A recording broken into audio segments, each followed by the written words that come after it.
Video like जरूर कर लीजिए और ऐसे वीडियो लगातार फ्री में पाने के लिए चैनल को तुरंत सब्सक्राइब कर लीजिए और बेल आइकन को जरूर टैप कर लीजिए ताकि आगे भी सारे वीडियो आपको मिलते रहे। यूट्यूब में फॉलो करते हैं तो प्लीज ये वाला फ्री टेलीग्राम चैनल जरूर ज्वाइन कर लीजिएगा। सारे नोटिफिकेशन सारे अपडेट यहीं पे आते हैं, ध्यान रखिए। Hello everyone, welcome to study for civil services. I am Ichha Mishra और हम डिस्कस कर रहे हैं यूपीपीएससी प्रीलिम्स 2023 के लिए मोस्ट इम्पॉर्टेंट टॉपिक्स को। यहाँ पर हम ट्राई करते हैं कि हम टॉपिक्स को होलिस्टिकली कवर करें और साथ में प्रीवियस ईयर के क्वेश्चंस जो आए हैं यूपीपीएससी और यहाँ तक कि यूपीएससी में भी अगर उससे संबंधित कोई क्वेश्चन आया है तो इसको भी ऐड करने का प्रयास किया जाता है, जिससे कि अगर उस टॉपिक से संबंधित कोई क्वेश्चन आए तो वो हमारा गलत ना हो। और ये डेफिनेटली आपको सीरीज़ बहुत हेल्प करेगी। आई होप आप इसको फॉलो कर रहे होंगे। आज हम डे 8 तक पहुंच चुके हैं। तो ये सीरीज़ बाइलिंगुअल है। अगर आप हिंदी मीडियम के हैं या इंग्लिश मीडियम के, दोनों लोग ही इससे लाभ प्राप्त कर सकते हैं।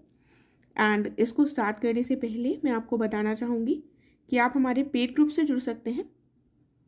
और ये जो पेड ग्रुप्स हैं ये यूपीएससी, पीपीएससी, यूपीपीएससी, यूपी और ईपीएफओ जैसे सभी एग्जाम्स के लिए चलाए जा रहे हैं। इनसे संबंधित अधिक जानकारी आपको गिवन नंबर्स पर मिल जाएगी। एंड साथ में आप टेलीग्राम चैनल को ज्वाइन करना बिल्कुल भी मत भूलिएगा। टेलीग्राम चैनल में आपको इससे संबंधित चैनल से संबंधित सभी अपडेट्स बिल्कुल टाइमली मिल जाएंगे, तो इसको तुरंत ज्वाइन कर लीजिएगा इन केस आपने ना किया हो। तो आइए अब हम स्टार्ट करते हैं। आज हम अपना पहला टॉपिक देखेंगे अर्बनाइजेशन यानी कि शहरीकरण। तो शहरीकरण क्या होता है? देखिए, सिंपल डेफिनेशन है।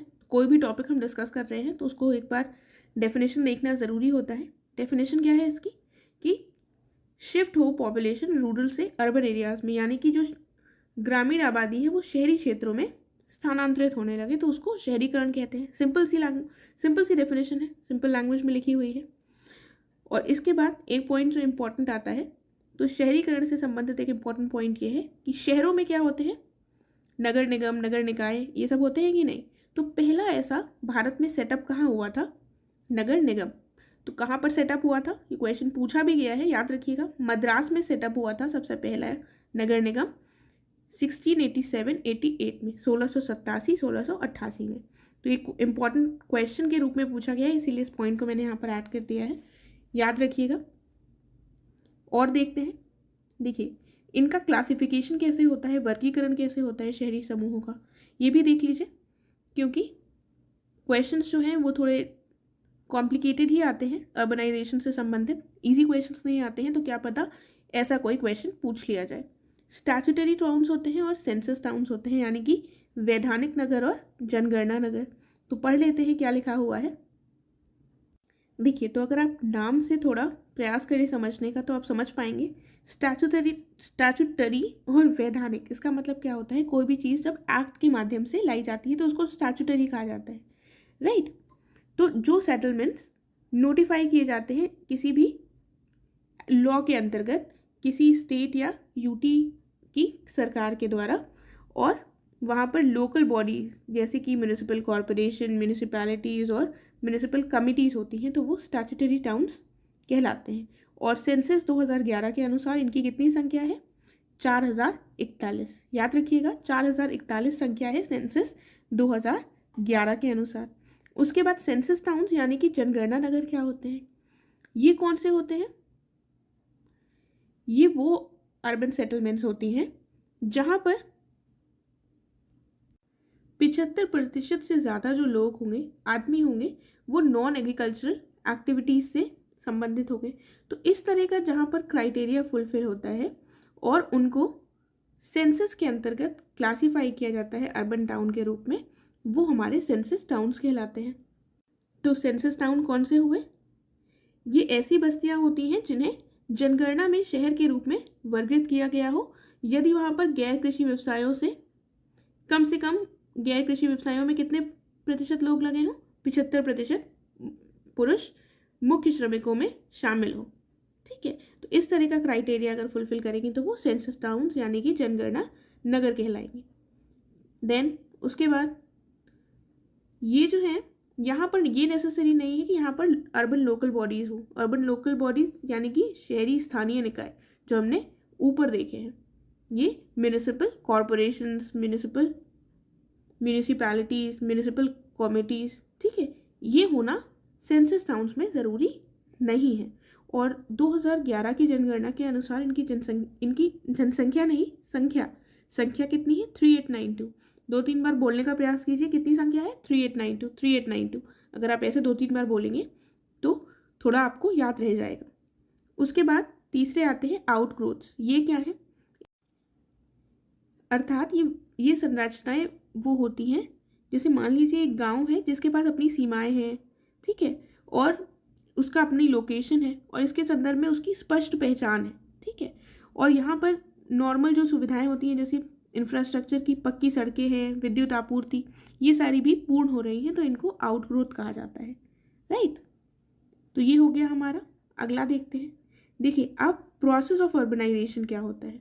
अगर हम, अब ऐसा तो नहीं हुआ कि गांव के लोग इस एरिया से उठकर इस एरिया में आ गए और यहाँ पर नॉन एग्रीकल्चर एक्टिविटी करने लगे तो तुरंत ही ये पूरी तरह से अर्बनाइज हो गया। कुछ स्टेजेस होंगी जिसको कुछ क्रॉस करना होगा, पहले स्टेप में ऐसा होगा, दूसरे स्टेप में ऐसा, तो उसी तरह से आगे बढ़ता है अर्बनाइजेशन। तो वही हमारी स्टेजेस हैं, देख लेते हैं। पहली स्टेज यानी कि इनिशियल स्टेज, फिर एक्सेलरेशन स्टेज और टर्मिनेशन स्टेज, प्रारंभिक चरण, त्वरण चरण और समापन चरण। पहले में क्या होता है? रूरल ट्रेडिशनल सोसाइटी जो होती है वो होती है और प्रीडोमिनेंस किसका होता है? एग्रीकल्चर का, और ये कैरेक्टराइज होती है सेटलमेंट, डिस्पर्स्ड सेटलमेंट पैटर्न से। यानी कि प्रारंभिक चरण में ये एक ऐसा ग्रामीण पारंपरिक समाज होता है, ठीक है, जो पूरी तरह से अभी अर्बनाइज नहीं हुआ है। यहाँ पर प्रमुखता अभी भी कृषि की है और यहाँ पर डिस्पर्स्ड बस्तियाँ हैं, यानी कि दूर दूर है मकान, राइट। ये हमारी इनिशियल स्टेज हो गई। फिर दूसरी स्टेज क्या हुई? दूसरी स्टेज में बेसिक रीस्ट्रक्चरिंग होती है इकोनॉमी की, यानी कि लोग एग्रीकल्चर से नॉन एग्रीकल्चर एक्टिविटीज़ की तरफ बढ़ना शुरू करते हैं। और अंतिम स्टेज क्या होती है? Termination stage. यहाँ पर अर्बन पॉपुलेशन जो है ये 70% से ज़्यादा हो जाती है, ये टर्मिनेशन स्टेज कहलाती है, राइट। देखिए इसको हमने यहाँ पर इसलिए डिस्कस किया है क्योंकि इससे संबंधित एक बार प्रश्न पूछा गया है, ठीक है। तो आगे हम क्वेश्चन देखेंगे। उसके बाद कुछ योजनाएं हैं जो कि संबंधित है हमारी अर्बनाइजेशन से, तो इन योजनाओं से संबंधित भी प्रश्न बन सकता है। आपको पता है कि कई बार गवर्नमेंट स्कीम से भी क्वेश्चन पूछा गया है पीसीएस में। तो जो भी इंपॉर्टेंट गवर्नमेंट स्कीम्स हैं, भले ही वो रिसेंटली आई हों या काफ़ी वर्ष हो गए हों, वो हमें कवर करनी ही है। तो वैसे ही हम यहाँ पर कवर कर रहे हैं स्मार्ट सिटीज़ मिशन, ठीक है। अर्बनाइजेशन का टॉपिक डिस्कस कर रहे थे तो इस स्कीम को डिस्कस करना भी बहुत इंपॉर्टेंट है। ये कब लॉन्च हुई थी? 2015 में लॉन्च हुई थी। और इसका जो कोर इंफ्रास्ट्रक्चर एलिमेंट्स हैं एक स्मार्ट सिटीज़ में, उसके अंतर्गत क्या क्या आता है। देखिए एक बार ये मेंस में क्वेश्चन पूछा जा चुका है कि स्मार्ट सिटी के अंतर्गत क्या क्या चीज़ें इंक्लूडेड हैं। तो क्या पता ऐसा क्वेश्चन प्रीलिम्स में पूछ लिया जाए, आपके सामने ऐसे पॉइंट्स हों तो आप कहीं कंफ्यूज ना हो जाए, इसीलिए यहाँ पर लिख रखे हैं। तो क्या होगा? प्रॉपर पानी की सप्लाई हो, इलेक्ट्रिसिटी प्रॉपर सप्लाई हो, सैनिटेशन, सॉलिड वेस्ट मैनेजमेंट यानी कि स्वच्छता, ठोस अपशिष्ट प्रबंधन की व्यवस्था हो, अच्छी व्यवस्था हो। उसके बाद efficient urban mobility and public transport यानी कि प्रॉपर सार्वजनिक परिवहन की व्यवस्था हो, और affordable housing specially for the poor यानी कि जो गरीब लोग होंगे उनके लिए किफ़ायती आवास उपलब्ध कराए जा सके, आईटी कनेक्टिविटी हो, प्रॉपर डिजिटलाइजेशन हो, good governance specially e governance और सिटीजन पार्टिसिपेशन के साथ हो, यानी कि सुशासन हो जो विशेष रूप से ई गवर्नेंस और नागरिकों की भागीदारी से सुनिश्चित किया जाए, राइट। उसके बाद सतत पर्यावरण यानी कि सस्टेनेबल एनवायरनमेंट का भी वहाँ पर प्रोविजन होगा, और सेफ्टी और सिक्योरिटी हो सिटीजन्स की, स्पेशली विमेन, चिल्ड्रन और एल्डरली की सुरक्षा का भी ध्यान रखा जाए। तो ये सारे पॉइंट्स हैं हमारे जो स्मार्ट सिटीज़ में हमें सिटीजन्स को स्मार्ट सिटीज़ में देखने को मिलेंगे, और इनके बारे में सरकार ने प्रयास किया है। तो ये याद रखिएगा, अगर कोई ऐसा पॉइंट आ जाए तो आपको टिक करना आपको होगा, तो आप सही से टिक कर सकें। एक और पॉइंट है, स्वास्थ्य और शिक्षा सुविधाएं भी स्मार्ट सिटीज़ में अवेलेबल होंगी, राइट। अब जो स्मार्ट सिटीज़ मिशन है वो हमने देख लिया। कब लॉन्च किया गया था? जल्दी से बताइए कब लॉन्च किया गया था? 2015 में, ठीक है।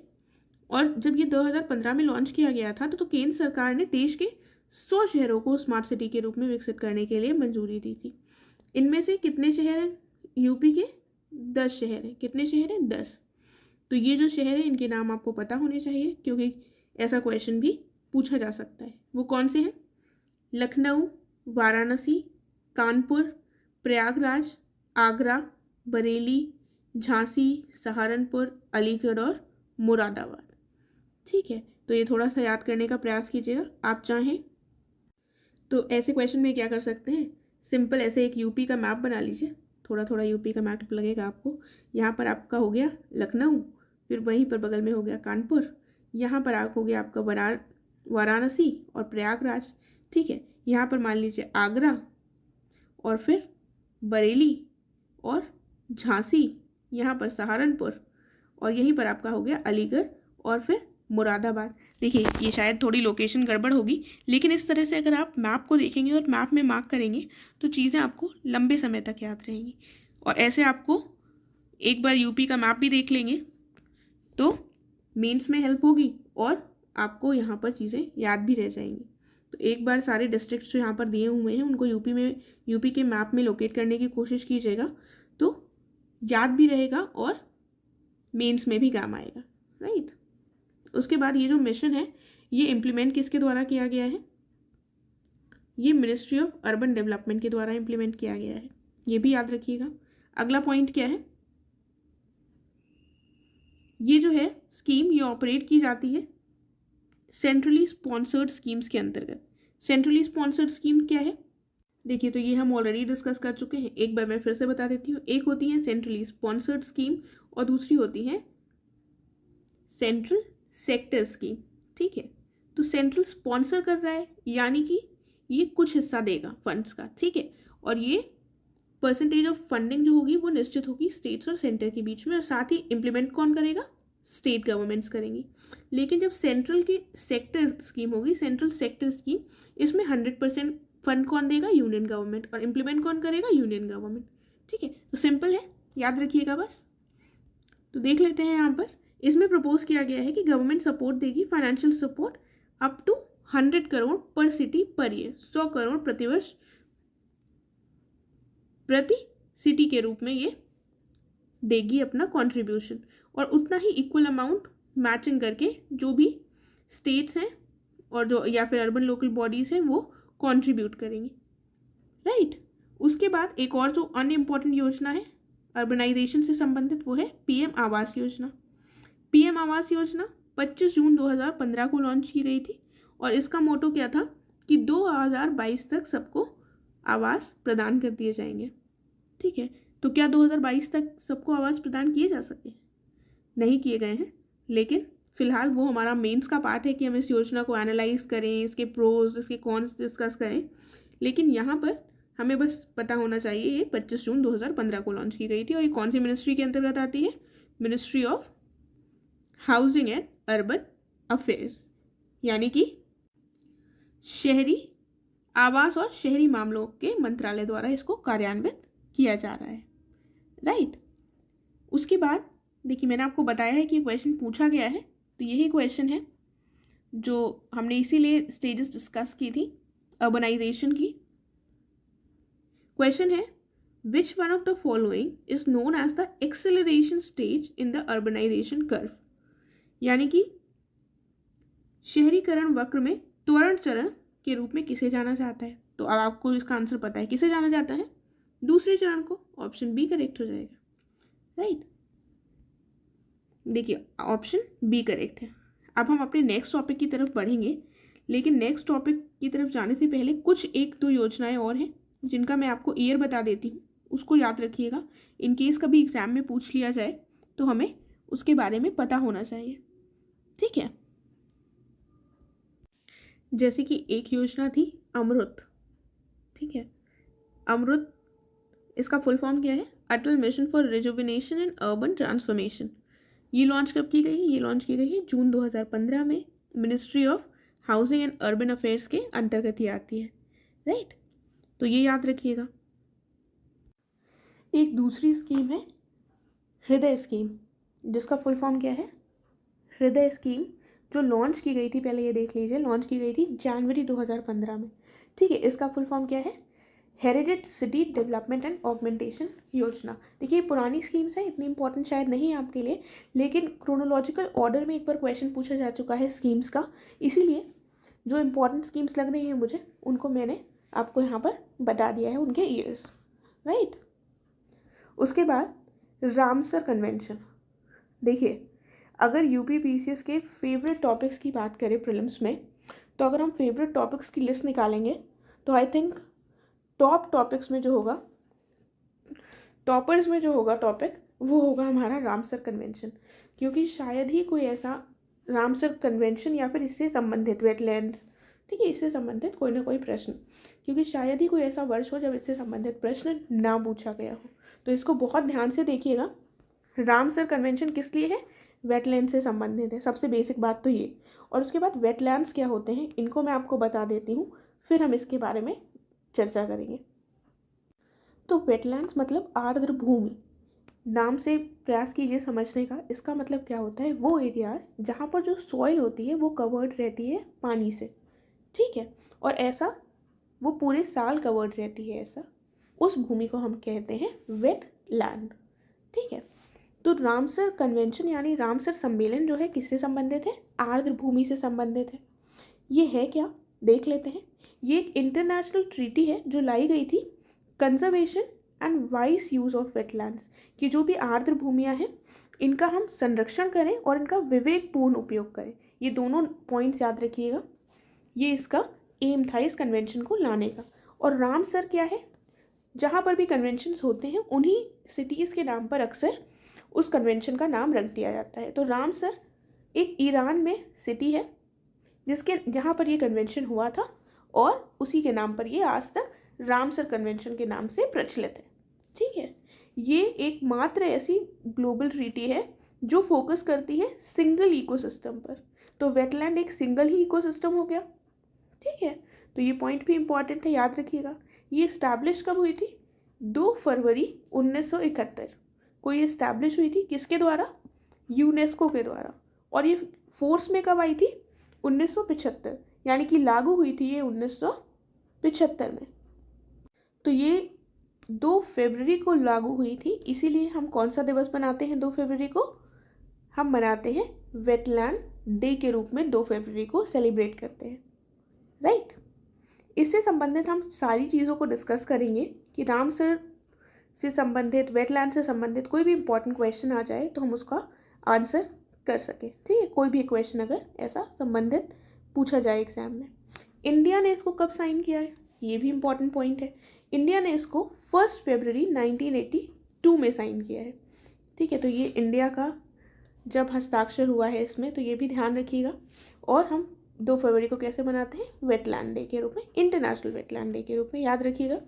उसके बाद इस कन्वेंशन के अंतर्गत 3 पिलर्स हैं बेसिकली, जिनसे जो कॉन्ट्रैक्टिंग पार्टीज हैं, जो इसका हिस्सा हैं, उनको प्रतिबद्ध होना होता है। पहला क्या है? Work towards the wise use of all their wetlands, कि जितनी भी पार्टीज हैं इस कन्वेंशन में वो सारी विवेकपूर्ण उपयोग की दिशा में प्रयास करेंगी। पहला ये पिलर हो गया। दूसरा क्या पिलर है? दूसरा पॉइंट क्या कह रहा है? ये डेजिग्नेट करेंगे सूटेबल वेटलैंड्स को for the list of wetlands of international importance, यानी कि जो रामसर लिस्ट है इसके लिए नामित करेंगे जो भी अंतर्राष्ट्रीय महत्व के आर्द्र भूमियाँ होंगी, और इंश्योर करेंगे कि उनका इफेक्टिव मैनेजमेंट हो, यानी कि उनका प्रभावी प्रबंधन को सुनिश्चित करने का प्रयास करेंगे। तीसरा क्या है? कोऑपरेट करेंगे internationally on trans boundary wetlands, shared wetland systems and shared species. देखिए अब वेटलैंड्स जो होते हैं, ऐसा तो नहीं है कि एक देश की सीमा में ही खत्म हो जाएंगे। शायद हो सकता है कि यहाँ पर एक देश की सीमा खत्म हो रही हो लेकिन वेटलैंड्स ऐसे फैला हो।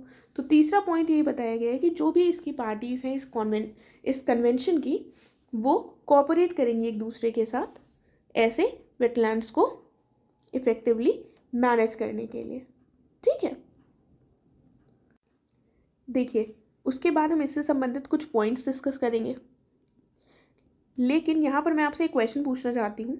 आप मुझे ये बताइए मैंने तो आपको समझा दिया वेटलैंड क्या होते हैं। वेटलैंड के कुछ 3-4 एग्जाम्पल्स दीजिए कि क्या होते हैं।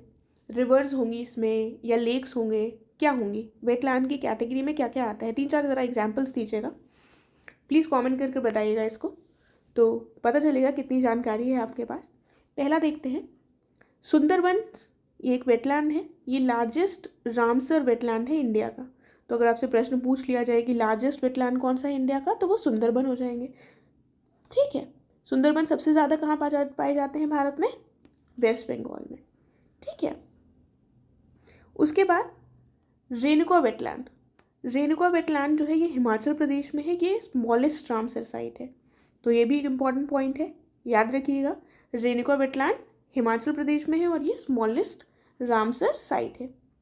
राइट, उसके बाद इसके बाद क्या लिखा हुआ है, चिल्का लेक जो कि उड़ीसा में है, और केवलादेव नेशनल पार्क जो राजस्थान में है, ये पहले रामसर साइट्स थे इंडिया के। तो आपको स्मॉलेस्ट और लार्जेस्ट तो पता चल गया, पहले कौन कौन से थे, ये दो थे, चिल्का लेक और केवलादेव नेशनल पार्क। ठीक है, तो आपको पता चल रहा होगा जो मैंने क्वेश्चन पूछा है उसका आंसर कैसे निकलेगा। यहाँ पर लेक लिख दिया है ऑलरेडी, तो आप इसका आंसर कर सकते हैं। रिवर्स का ज़रा बताइएगा। देखिए आसान है, मैं नहीं बताऊंगी इसमें, आप इसका प्रयास कीजिएगा उत्तर देने का। अब यहाँ पर देखते हैं, वर्ल्ड की पहली जो रामसर साइट थी वो कौन सी थी, वो थी कोबर्ग पेनिनसुला, ऑस्ट्रेलिया की, और इसको आइडेंटिफाई किया गया था 1974 में। ठीक है, तो ऐसा प्रश्न अभी तक नहीं पूछा गया है रामसर कन्वेंशन से। वो आसान ही प्रश्न पूछते हैं कि रामसर कन्वेंशन किससे संबंधित है या किस दिन हम मनाते हैं इंटरनेशनल वेटलैंड्स डे के रूप में। लेकिन ये टॉपिक इतना ज़्यादा इम्पॉर्टेंट रहा है यूपीपीएससी के लिए कि क्या पता ऐसे क्वेश्चन भी पूछ लिए जाएं, इसीलिए हम इसको होलिस्टिकली कवर करने का प्रयास कर रहे हैं। ठीक है, तो फर्स्ट जो रामसर साइट थी वर्ल्ड की वो कौन सी थी, कोबर्ग पेनिनसुला, कहाँ पर थी, ऑस्ट्रेलिया में, और आइडेंटिफाई इसको किया गया था 1974 में। यूनाइटेड किंगडम में सबसे ज़्यादा रामसर साइट्स हैं वर्ल्ड की, और इंडिया ने रिसेंटली 11 और रामसर साइट्स को ऐड कर लिया है, और इंडिया की टोटल रामसर साइट्स कितनी हो गई हैं, 75। और एक ये क्या कोइंसिडेंस है कि हम अपना 75th ईयर ऑफ इंडिपेंडेंस मना रहे हैं और हमारी रामसर साइट्स भी कितनी है, 75। ठीक है, देखिए ये जो साइट्स हैं इनके बारे में भी पूछा जाता है। जो रिसेंटली एडेड साइट्स हैं उनसे संबंधित प्रश्न बहुत बार पूछा गया है। लास्ट मेरे ख्याल से 2022 या 21 में पूछा गया था, जो यूपी की नई एडेड वेटलैंड्स थे उनके बारे में पूछा गया था। तो इसीलिए जो भी नए एडेड वेटलैंड्स होंगे उनको तो आपको देखना ही है, और बाकी पुरानों पर भी थोड़ी नज़र डालनी होगी। राइट, अब क्या लिखा हुआ है कि 1982 से 2013 के बीच में टोटल 26 साइट्स जो हैं वो ऐड हुई थी रामसर साइट की लिस्ट में। लेकिन 2014 से 2022 के बीच में 49 नए वेटलैंड्स ऐड हुए हैं रामसर साइट्स की लिस्ट में। तो आप देख रहे हैं इतने बड़े समय में 26 ऐड हुए और 2014 से 22 के बीच में 49 ऐड हो गए। तो हो सकता है ऐसा कुछ स्टेटमेंट आ जाए तो हम इसको पढ़कर आंसर लिख सकते हैं। और जबकि 2022 में अगर हम देखें तो 28 साइट्स जो हैं वो रामसर साइट्स डिक्लेयर की गई हैं, लेकिन अगर हम डेट के हिसाब से डिजिग्नेट करें तो 2022 में 19 और 2021 में 14 साइट्स डेजिग्नेट हुई हैं। ठीक है, उसके बाद अगर हम इंडिया में देखें तो maximum number of Ramsar sites कहाँ हैं, तो ऐसे क्वेश्चन पूछा जा सकता है कंफ्यूज करने के लिए, क्योंकि यूपी में 10 रामसर साइट्स हैं, लेकिन सबसे ज़्यादा है तमिलनाडु में, कितनी है, 14। ठीक है, तो ये कुछ फैक्ट्स हैं, एक बार फिर से देख लीजिएगा ताकि आप इनको भूलें नहीं। और साथ में जो 11 नए साइट्स इंक्लूड हुई हैं रामसर साइट्स, उनको देख लेते हैं, इनसे संबंधित प्रश्न भी पूछा जा सकता है। देखिए ओडिशा के 3 रामसर साइट्स में ऐड हुए हैं, 3 जगह हैं। पहला हो गया तंपारा लेक, हीराकुड रिजर्वॉयर और अनसुपा लेक। 2-3 बार इनको देख लीजिएगा, 2-3 बार बोल लीजिएगा साथ में ही, तंपारा लेक, हीराकुड रिजर्वॉयर और अनसुपा लेक उड़ीसा में, तो आपको ऐसे याद हो जाएगा। उसके बाद मध्य प्रदेश में क्या है, यशवंत सागर। मध्य प्रदेश की जो साइट ऐड हुई है वो क्या है, यशवंत सागर। और तमिलनाडु में 4 साइट्स ऐड हुई हैं रामसर की लिस्ट में, कौन कौन सी है, चित्रानगुडी बर्ड सेंचुरी, उसके बाद Suchindram Theroor wetland complex, Vaduvur bird sanctuary और तजीरन कुलम बर्ड सेंचुरी। देखिए थोड़े से डिफिकल्ट नाम है, लेकिन एक बार फिर से पढ़ लीजिएगा, एक दो बार पढ़िएगा तो याद रहेंगे। उसके बाद महाराष्ट्र से जो एक साइट ऐड हुई है वो है Thane creek, right. Then Jammu Kashmir से 2 साइट्स ऐड हुई हैं, कौन कौन सी हैं वो? हाईगांव वेटलैंड कंजर्वेशन रिजर्व और शालबॉग वेटलैंड कंजर्वेशन रिजर्व। देखिए जो रिसेंटली 11 एडेड रामसर साइट्स हैं, अब आप ये बताइए क्या उनमें से कोई भी यूपी की है? सोचिए ज़रा, नहीं, कोई भी यूपी की नहीं है। कौन कौन सी स्टेट्स की हैं? कौन कौन सी स्टेट्स की हैं? जम्मू कश्मीर की है, महाराष्ट्र की है, तमिलनाडु की है, मध्य प्रदेश की है और उड़ीसा की है। तो कितनी स्टेट्स हो गई? 1 2 3 4 एंड 5 स्टेट्स की। देखिए यूनियन टेरिटरी है, आई गेट इट, लेकिन हम स्टेट / यूनियन टेरिटरी समझिएगा। उसमें 5 जो स्टेट / यूनियन टेरिटरी है उनकी जगहें ऐड हुई हैं रामसर लिस्ट में, राइट। उसके बाद हमारे लिए क्या इम्पोर्टेंट है? हमारे लिए ये इम्पोर्टेंट है कि यूपी में जो भी रामसर साइट्स है वो हमें पता होनी चाहिए, ठीक है। हमसे पूछा जा सकता है कौन सी रामसर साइट कौन से डिस्ट्रिक्ट में है, ऐसा भी प्रश्न बन सकता है। तो ये सारी जो है रामसर साइट्स 10 वो हमें सारी पता होनी चाहिए कौन सी कहाँ पर है। जैसे कि अपर गंगा रिवर ब्रज घाट से नरौरा स्ट्रेच के बीच में है, नवाबगंज बर्ड सेंचुरी उन्नाव में हो गई, सांडी बर्ड सेंचुरी हरदोई में हो गई। उसके बाद कौन सी है? समसपुर बर्ड सेंचुरी रायबरेली में हो गई, Saman bird sanctuary Mainpuri, Parvati Agra bird sanctuary Gonda, Sarsai Nawar lake जो है इटावा में, सुर सरोवर लेक या जिसको कीथम लेक भी कहा जाता है ये आगरा में है, और हैदरपुर वेटलैंड ये मुजफ्फरनगर डिस्ट्रिक्ट और बिजनौर डिस्ट्रिक्ट के बीच पड़ता है। उसके बाद बखीरा वाइल्ड लाइफ सेंचुरी जो है ये संत कबीर नगर में है। तो ये 10 के 10 देख लीजिएगा, इम्पॉर्टेंट है रामसर साइट्स जो यूपी की हैं, राइट। उसके बाद एक टर्म आपने सुना होगा मॉन्ट्रिक्स रिकॉर्ड, इसके बारे में सुना है आपने? मॉन्ट्रिक्स रिकॉर्ड क्या होता है इसके बारे में डिस्कस कर लेते हैं। देखिए ये बेसिकली एक रजिस्टर होता है वेटलैंड साइट्स का। वो वेटलैंड साइट्स जहाँ पर चेंजेस अकर हो रहे हों, इकोलॉजिकल चेंजेस अकर हो रहे हों या अकर हो चुके हों या उनके अकर होने की संभावना हो, ठीक है। ये क्यों हो, ऐसी संभावना या जो चेंजेस हो रहे हैं ये क्यों हो सकते हैं? टेक्नोलॉजिकल डेवलपमेंट्स की वजह से हो सकते हैं, पोल्यूशन की वजह से हो सकते हैं या किसी अन्य ह्यूमन इंटरफेरेंस की वजह से हो सकते हैं। तो जो ऐसे वेटलैंड साइट्स होते हैं इंटरनेशनल इम्पोर्टेंस के, जिनमें इकोलॉजिकल चेंजेस हो रहे हों, हो चुके हों या होने की संभावना हो, और ये चेंजेस क्यों हो रहे हों या क्यों हो चुके हों या क्यों होने की संभावना हो? टेक्नोलॉजिकल डेवलपमेंट की वजह से, पोल्यूशन की वजह से या ह्यूमन इंटरफेरेंस की वजह से। तो ऐसे उनको हम क्या कहते हैं? उनको हम रखते हैं इस रजिस्टर के अंतर्गत, जिनको मॉन्ट्रिक्स रिकॉर्ड कहा जाता है, राइट। इसको स्टैब्लिश किया गया था recommendation of the conference of the contracting parties के द्वारा। इनकी रिकमेंडेशन पे स्टैब्लिश किया गया था 1990 में, ठीक है। 1990 में इसको स्टैब्लिश किया गया था। उसके बाद देख लेते हैं, इंडिया में 2 वेटलैंड्स ऐसे हैं जो इस लिस्ट में आते हैं। कौन कौन से हैं? एक हो गया केवलादेव नेशनल पार्क राजस्थान का, दूसरा हो गया लोकटक लेक मणिपुर का। ये दोनों ऐसे हैं जो मॉन्ट्रिक्स रिकॉर्ड के अंतर्गत शामिल हैं। चिल्का लेक उड़ीसा का भी इसके अंतर्गत शामिल किया गया था, लेकिन बाद में इसको हटा दिया गया, ठीक है। एक पॉइंट और यहाँ पर याद रखिएगा, इंडिया में जो वेटलैंड्स हैं वो wetlands conservation and management rules 2017 के अंतर्गत रेगुलेट किए जाते हैं। कौन से रूल के अंतर्गत? Wetland conservation and management rules 2017 के अंतर्गत रेगुलेट किए जाते हैं, ठीक है। तो ये याद रखिएगा, रूल्स 2017 के हैं। इससे संबंधित देख लेते हैं। देखिए प्रश्न पूछा गया है जो मैंने आपको बताया था already. Which of the following Ramsar site is not situated in Uttar Pradesh? तो वो कौन सी है? हमने उत्तर प्रदेश की सारी साइट्स ऊपर डिस्कस की हैं। सुर सरोवर, समसपुर बर्ड सेंचुरी, सरसई नावर झील या सुरीन सर मानसर लेक्स। किसके यूपी के अंतर्गत कौन सा शामिल नहीं है? क्या होगा यहाँ पर आंसर?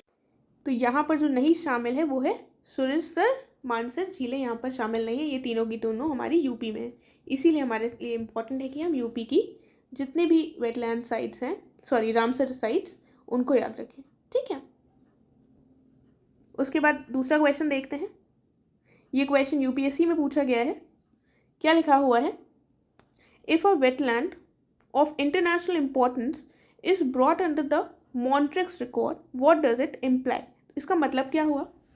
पहले में क्या लिखा हुआ है?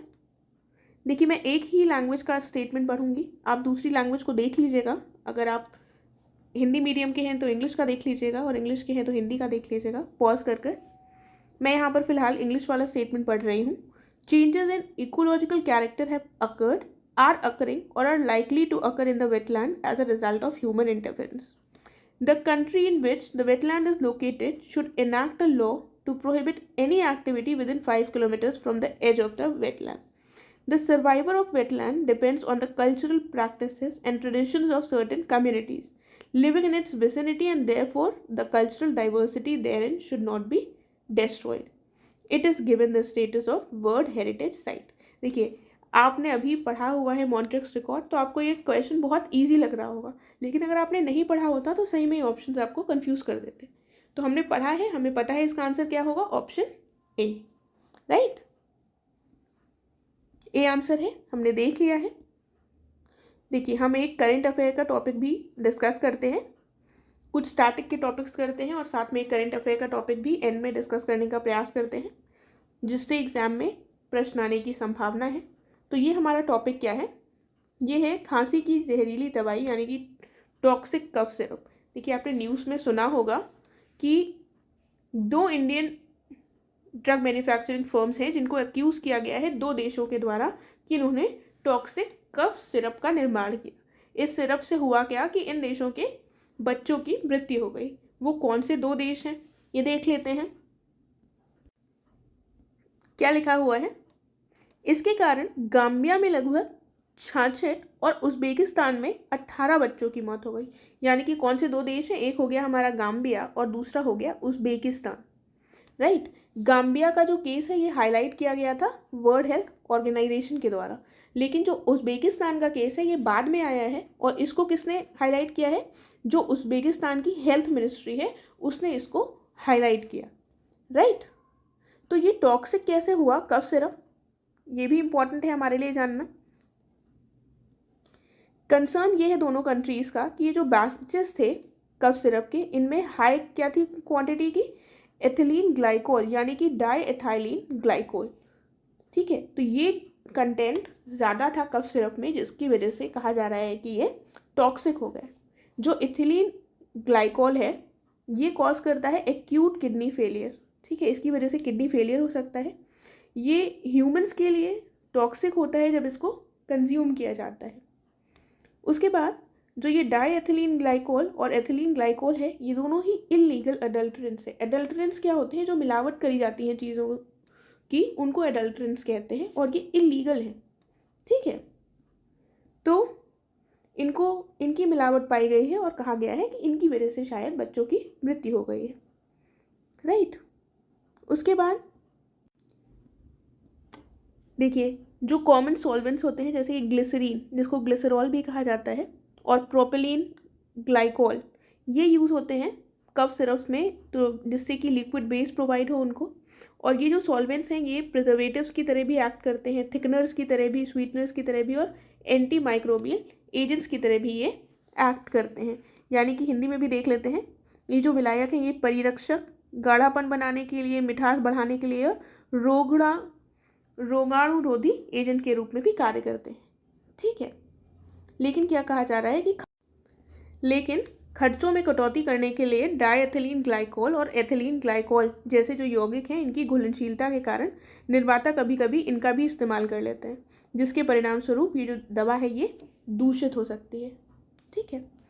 देखिए, हम यहाँ पर प्रीलिम्स के पॉइंट ऑफ व्यू से पढ़ रहे हैं, हमको पता होना चाहिए वो कौन सी कंट्रीज़ हैं, कौन सा कंपाउंड है, ये सारी चीज़ें पता होनी चाहिए। इसको हमें एनालाइज नहीं करना है यहाँ पर, क्योंकि वो चीज़ें हम मेंस में डिस्कस करेंगे, ठीक है, कि इंडिया की इंटरनेशनल इमेज कैसे अफेक्ट हो रही है, इंडिया का फार्मास्यूटिकल कैसे अफेक्ट हो रहा है, ठीक है। वो सारी चीज़ें हमारे लिए मेंस के लिए इम्पॉर्टेंट है। यहाँ पर हमारा जो सीरीज़ चल रही है ये फोकस्ड है, प्रीलिम्स से संबंधित है, प्रीलिम्स पर फोकस्ड है, तो हम उस डिटेल को डिस्कस नहीं कर रहे हैं, राइट। और उसके बाद जो सेंट्रल ड्रग्स और स्टैंडर्ड कंट्रोल ऑर्गेनाइजेशन है, ये CDSCO, ये इंडिया का नेशनल रेगुलेटरी बॉडी है फॉर कॉस्मेटिक्स, फार्मास्यूटिकल्स और मेडिकल डिवाइसेस। और CDSCO के अंतर्गत ही drug controller general of India आते हैं और ये रेगुलेट करते हैं फार्मास्यूटिकल और मेडिकल डिवाइसेस को, ठीक है। और ये जो ये स्वास्थ्य परिवार मंत्रालय के अधीन है, ठीक है। किसके अंतर्गत आते हैं? ये ministry of health and family welfare. तो प्रीलिम्स से संबंधित इस न्यूज़ में जो भी था वो हमने डिस्कस कर लिया है। एंड अगर आपको कोई भी डाउट हो, कोई क्वेश्चन हो, तो आप कमेंट करके पूछ सकते हैं। हम नेक्स्ट लेक्चर में मिलेंगे। Thank you so much.